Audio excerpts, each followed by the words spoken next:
UP के बहराइच में फिल्मी सीन की तरह लिखी गई मौत की स्क्रिप्ट। प्रेमी ही निकला हत्यारा, अपने दोस्त के संग मिलकर प्रेमिका को उतारा मौत के घाट। आप सभी का सबसे तेज खबर श्रावस्ती चैनल में स्वागत है। चैनल को लाइक शेयर में सब्सक्राइब करें, साथ ही घंटी का बटन दबाना ना भूलें, जिससे हर खबर आपको सबसे पहले मिलती रहे। खबर यूपी के बहराइच जनपद के कोतवाली नानपारा अंतर्गत हाड़ा बसेहरा गांव से है, जहां पर शादी का दबाव बना रही प्रेमिका के प्रेमी ने ही दोस्त के साथ मिलकर उसकी हत्या कर शव के कई टुकड़े कर दिए। जघन्य वारदात को अंजाम देने के बाद हत्यारोपी ने पहचान छिपाने के लिए प्रेमिका के शव को सरयू नहर के पास झाड़ियों में फेंक दिया। रविवार को पुलिस ने मामले का पर्दाफाश कर हत्यारोपियों को जेल भेज दिया। आपको बता दें, 23 जुलाई को नानपारा कोतवाली अंतर्गत हाड़ बसेहरी गांव में एक युवती का सर और कटा हुआ हाथ मिला था। इसके बाद पुलिस ने शव को पोस्टमार्टम के लिए भेजकर कार्रवाई शुरू कर दी थी। कुछ दिन बाद मामले की जांच में जुटी पुलिस टीम ने मृतका की शिनाख्त रुपईडीहा थाना क्षेत्र के ग्राम जमोग बाजार निवासी शिवा के रूप में की। ऑनर किलिंग के शक में पुलिस ने परिजनों से भी गहनता से पूछताछ कर मृतका के मोबाइल नंबर की CADR रिपोर्ट खंगाली, जिसमें पुलिस को कई अहम सुराग मिले। इस दौरान पुलिस को मृतका के प्रेम संबंध की भी जानकारी लगी। पुलिस अधीक्षक बृंदा शुक्ला ने बताया कि जांच पड़ताल के दौरान पता चला कि शिवा मामा के घर रहती थी। श्रावस्ती जनपद के मल्हीपुर थाना अंतर्गत मल्हीपुर खुर्द गांव निवासी अरुण सैनी से उसका प्रेम प्रसंग चल रहा था। एसपी ने बताया कि प्रेम संबंधों की जानकारी होने पर मृतका के मामा ने प्रेमी अरुण सैनी की पिटाई कर भांजी से दूर रहने की हिदायत दी। बावजूद इसके दोनों चोरी छिपे एक दूसरे से मिलते जुलते थे। इसी बीच शिवा प्रेमी से शादी का दबाव बनाने लगी, तब अरुण उससे दूरी बनाने लगा। प्रेमिका से परेशान होकर अरुण उसे रास्ते से हटाने की साजिश रच दी। इस साजिश में उसने अपने दोस्त को भी शामिल कर लिया। साजिश के तहत अरुण ने दोस्त के संग मिलकर प्रेमिका की हत्या कर शव को नहर किनारे फेंक दिया। एसपी ने बताया कि पुलिस ने वारदात में प्रयुक्त बाइक और हथियार भी बरामद किए हैं। पैर में बांधे धागे से युवती की शिनाख्त हुई। प्रशिक्षु सीओ हर्षरा तिवारी ने बताया कि युवती के पैर में काला धागा बंधा था। युवती के मामा और घर के लोग उसकी तलाश कर रहे थे। सभी ने युवती के पैर में बंधे धागे और कपड़े से पहचान की। युवती के मामा व परिवार के अन्य सदस्यों ने बताया काफ़ी समय से उसके पैर में धागा बंधा हुआ था। दोनों मामा के यहाँ निवास करते थे। एसपी देहात ग्रामीण डॉक्टर पवित्र मोहन त्रिपाठी ने बताया कि शिवा मामा हसमत के यहाँ रहकर पढ़ाई करती थी। वहीं प्रेमी अरुण सैनी भी संकल्पा गांव निवासी अपने मामा अलिन सैनी के यहाँ रहकर पढ़ाई करता था।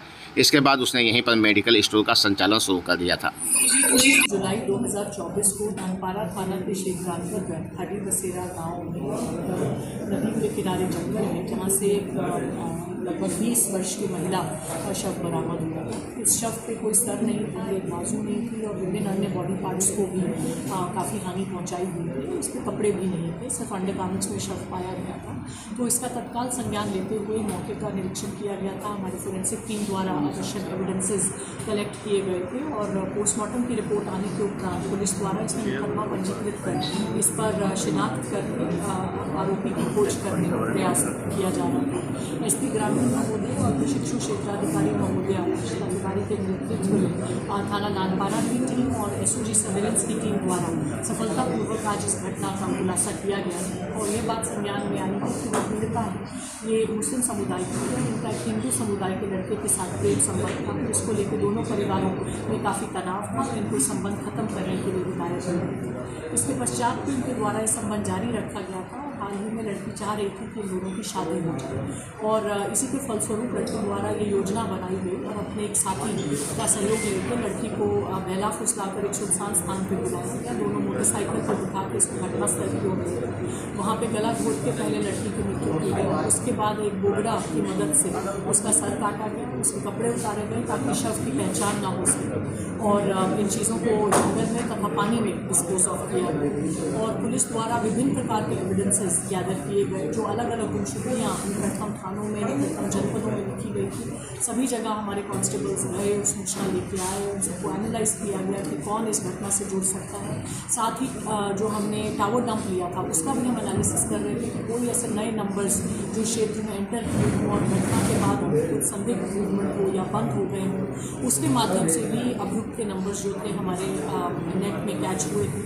इन सभी एविडेंसेस को जोड़ते हुए हम दोनों अभियुक्तों तक पहुंच सके और उसके बाद अभियुक्त के साथी की निशानदेही पे जो कपड़े घटना में यूज़ हुए थे अभियुक्त द्वारा जो पहने गए थे जिन पे बहुत सा खून पीड़िता का लगा हुआ है वो भी बरामद कर लिए गए। इनका डीएनए मिलान मृतका के जो डीएनए सैंपल्स हैं उनसे कराया जाएगा। साथ ही मृतका का जो डीएनए का मैच है वो उनके परिवारजनों से कराया जाएगा। इन सभी एविडेंसेस के सहयोग से हमें पूरी उम्मीद है कि हम बहुत जल्द इसमें सज़ा करा सकें और माननीय न्यायालय से अनुरोध करेंगे कि फास्ट ट्रैक ट्रायल के माध्यम से दोनों अभियुक्तों को अधिक से अधिक सज़ा दी जाए। मैम, जो मुख्य कारण रहा जो आरोपी पकड़ा गया, जैसे आपने कपड़ों का बताया, अंडरगारमेंट्स का, उसके बारे में कुछ बताएं। जी, क्योंकि हमारे पास मृतका के शव पे सिर्फ पैर में बंधा हुआ एक काला धागा था और बॉडी को पहने हुए अंडरगारमेंट्स थे और वो भी जो खुले में शव रहने के कारण काफ़ी उनके भी प्रभाव पड़ गया था। तो जो गुमशुदगियाँ हमको कुछ संदिग्ध लगी कि ये इस शव से जुड़ी हुई हो सकती है, तो उनकी जब फ़ोटोज़ मंगाई गई तो जो मृतका है उनकी फ़ोटो में भी उनके पैर में धागा पहना हुआ देखा गया, जिससे ये उम्मीद लगी कि शायद ये शव हो सकता है। फिर उनके परिवारजनों को बुला के अंडरगारमेंट्स के सैंपल दिखाए गए तो उनके द्वारा भी ये आशंका व्यक्त की गई कि शायद ये उन्हीं के अंडरगारमेंट्स हैं। फिर उनके घर पे जाकर उनके अन्य अंडरगारमेंट्स से मिलान कराया गया तो लगा तो ऑलमोस्ट बिल्कुल सही मैच है। तो उसके बाद फिर जब हम अभियुक्त तक पहुँचे और उनसे पूछताछ शुरू हुई, उनके टावर के मूवमेंट के संबंध में पूछताछ शुरू हुई, तो फिर पूरा जो ये संदेह था ये विश्वास में परिवर्तित हो गया और अभियुक्त को घटना से जोड़ दिया। फोटो क्या घरों मंगाया गया? जी, हमारे पास गुमशुदगियों में फ़ोटोज सब रहती हैं। इसी समय लगभग हमारी जो सीओ ट्रेनी हैं मैडम हर्षिता तिवारी, इनका नानपारा थाने में अटैचमेंट शुरू हुआ है। ग्रामीण थाने में अटैचमेंट होना था और जाते समय इनको मैंने यही कहा कि बहुत सनसनीखेज घटना है, आप इसमें विशेष रुचि लेके इसका खुलासा कीजिए। तो ये इनके नेतृत्व को एक बहुत बड़ा वो है, उनके नेतृत्व का परिणाम है कि इतनी जल्दी वहाँ जाने के उपरांत 2 से 3 दिन के अंदर इन लोगों ने मैच कर लिया कि कौन सी लड़की मिसिंग है जो ये बॉडी हो सकती है और उसके बाद सभी जो तार जुड़ रहे थे उन सबको बेहतरीन तरीके से सभी एविडेंस को लिंक करते हुए इस घटना का खुलासा किया है। इसमें विभिन्न तरह के एविडेंसेस पुलिस के पास है। ये बहुत अच्छा स्ट्रॉन्ग केस है और जितनी दुर्दांत तरीके से ये हत्या की गई है उसको दृष्टिगत रखते हुए हम इसमें माननीय जनपद न्यायाधीश से अनुरोध करेंगे कि वो इसको ज़रूर प्राथमिकता से फास्ट ट्रैक ट्रायल करें और इसमें कड़ी से कड़ी सज़ा करें। इसमें हुआ ये है कि ये जो लड़की है उनका नाम है शिवा और ये लगभग 20 वर्ष की है। ये मूल निवासी हल्दी थाना क्षेत्र की है, लेकिन 5 वर्ष की उम्र से ही ये थाना रूपडिया के क्षेत्रांतर्गत ग्राम संकल्पा में अपने मामा मामी के यहाँ रहकर पली बढ़ी है। साथ ही साथ जो मुख्य आरोपी इसमें अरुण सैनी है वो भी अपने मामा के यहाँ रूपडिया थाना क्षेत्र में रहता था और एक मेडिकल स्टोर की दुकान चलाता था। लगभग 1 वर्ष पूर्व इन दोनों में प्रेम संपन्न हो गया और दोनों परिवारों को भी पता लगा। जो अरुण सैनी था उसके परिवार में भी इस जानकारी के उपरांत काफ़ी तनाव रहा और जो लड़की के मामा है जब उनको पता लगा उन्होंने भी जाके इसके मेडिकल स्टोर पर इसके साथ इसको काफ़ी सख्ती से हिदायत दी कि लड़की से दूर रहे। उसके बाद भी दोनों ने अपना आपस में संपर्क बनाए रखा और अभी हाल ही में कुछ दिन से लड़की जो थी लड़के पे दबाव बना रही थी कि हमको शादी कर लेनी चाहिए। तो इसी परिवार में और लड़की के बीच में फंस के तनाव की स्थिति में आके इसने ये निर्णय किया कि लड़की की हत्या कर दी जाए और फिर अपने एक मित्र कुलदीप विश्वकर्मा का सहयोग लेके इसने लड़की को बुलाया और वहाँ पे हड्डा बसेरी में सरयू नदी के पास जंगल क्षेत्र है, वहाँ पर ये उसको लेकर इन्होंने पहले उसको गला दबा के मारा और फिर बोगदा से उसका जो सर था उसको काट दिया। उसके कपड़े उतारे ताकि पहचान ना हो सके और कपड़ों को, सर को, आला कतल को, सभी चीज़ों को जो लड़की जो बैग लाई थी उसी में लपेट के सरयू नदी में फेंक दिया। और इसमें बहुत मेहनत से हमने बहुत सी चीज़ें जोड़ी हैं। सबसे पहले तो मैं ये बताना चाहूँगी कि हम जितनी लड़कियों की गुमशुदगियाँ थी उन सभी पे काम कर रहे थे कि कौन लड़की हो सकती है।